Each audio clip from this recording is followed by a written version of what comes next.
Are being blamed on a shortage of food donations and a lack of volunteers due to self-isolation measures.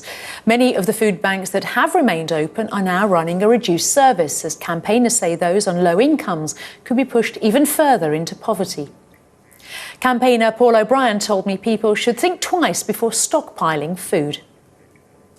I think we don't necessarily need the Prime Minister to tell us to be kind. I think the members of the public should know to be kind, really. And I think Michael Liverpool itself puts out that message that the people in the community are the people who support us, and we shouldn't need Boris Johnson to tell us to be kind. It should be part of our daily lives. Well, in the meantime, how long are we looking at before the food banks have to shut their doors?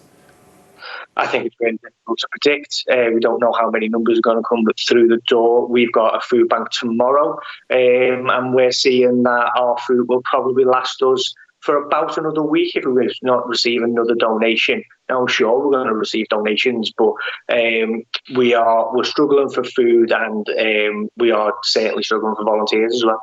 Indeed. I mean, could you explain how much pressure you think food banks are currently under across the country, and what is it personally that you've seen?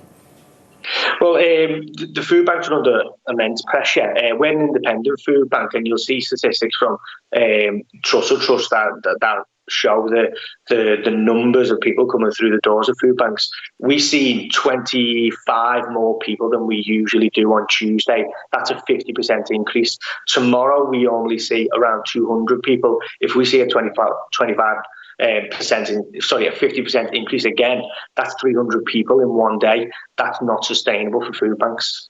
And what about government action? Could there be more financial help for the low paid or the underemployed? There could be financial help, there could be bursaries put out there, there could be, we've seen one of our local councillors in the House of Commons talking about reducing the 5-week wait on universal credit. We talking about supporting for businesses and things like that. All of these things could have a knock-on effect to how busy food banks will be. School closures, people who access free school meals, that's going to be a huge one. That might affect us in the coming weeks. The mood of the people, how are they feeling, the people that are coming to you? What I would say is that people, certainly in Liverpool, the people that we, Michael Liverpool, communicate with are putting on a stiff upper lip. We're saying we'll do what we can, but we certainly do need more help, and I would ask the public to help as many food banks, the local food bank and Michael Liverpool as well.